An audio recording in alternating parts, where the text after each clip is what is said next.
Ciao a tutti, come parlare in modo che la gente voglia ascoltare? Spesso quando vogliamo mettere in atto una comunicazione con qualcuno, parliamo con qualcuno, commettiamo un grande errore, un grave errore. Parlare di quello che interessa a noi. Ora, se noi parliamo di cose che interessano a noi, gli altri non ci ascolteranno, non avranno nessun interesse per ascoltarci, anzi si annoieranno e annoiandosi avranno praticamente, come dire, voglia di chiudere la relazione con noi, di allontanarsi il più possibile, inizieranno a dare dei segnali di rifiuto. Chi si toccherà il naso, chi guarderà l'ora, chi punterà i piedi in un'altra direzione. Tutti segnali che indicano che la relazione non sta andando avanti nel modo giusto. Allora, come dobbiamo fare affinché gli altri ci ascoltino? Dobbiamo creare un collegamento tra ciò che interessa loro e tra ciò che noi vogliamo trasmettere alle persone. Quindi, in prima istanza, tu devi parlare esclusivamente di cose che sono emotivamente significative per quella persona. Cioè, per fare un esempio, se capisci che quella persona ha il sospetto, ha il dubbio che la moglie o che il marito la tradisca, certo che l'argomento del tradimento sarà un argomento molto interessante per questa persona. Ovviamente non devi parlare del tradimento che probabilmente ha subito lui o lei, ma devi entrare in generale sul tema del tradimento, perché questo tema attrarrà moltissimo la sua attenzione, perché insomma se ha il dubbio, se una persona, come dire, ha qualcosa che non va, un problema, qualcuno che parla di quel problema, di quella situazione, attira moltissimo l'attenzione, perché tu comunque in qualche modo cerchi di risolvere, quindi cerchi di captare informazioni e quindi catturi l'attenzione della persona. Una volta che hai catturato l'attenzione di quella persona, puoi semplicemente parlare anche di altre cose, immettere anche altre cose.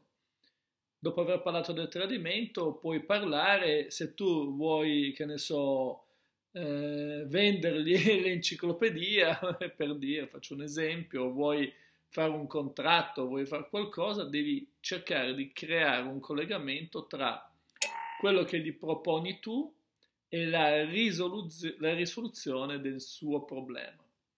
Allora le persone ti ascolteranno. È interessante notare un'altra cosa, che per farci ascoltare dalle persone dobbiamo anche utilizzare un linguaggio simile. Un linguaggio simile cosa significa? Che le persone utilizzano i cinque sensi in modo differente l'una dall'altra.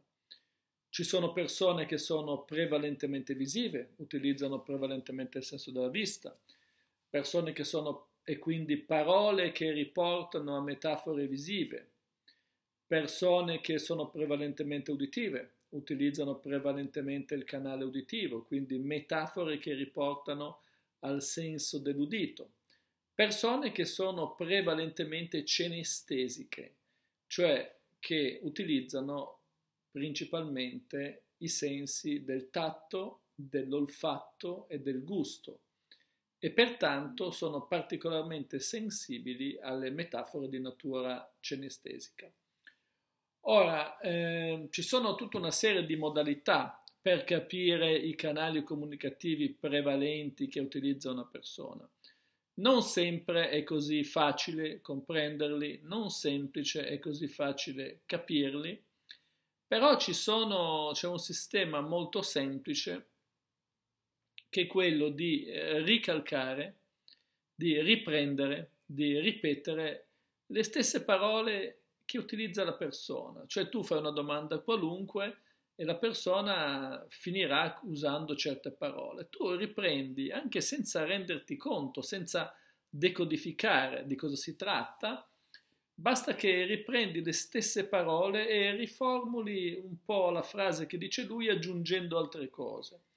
In questo modo si creerà una sorta di identificazione inconsapevole e sembrerà a questa persona che quello che tu stai dicendo è esattamente il proseguimento di quello che avrebbe detto lui, è esattamente quello che avrebbe detto lui, il proseguimento di quello che lui ha già detto, proprio perché c'è questa assonanza.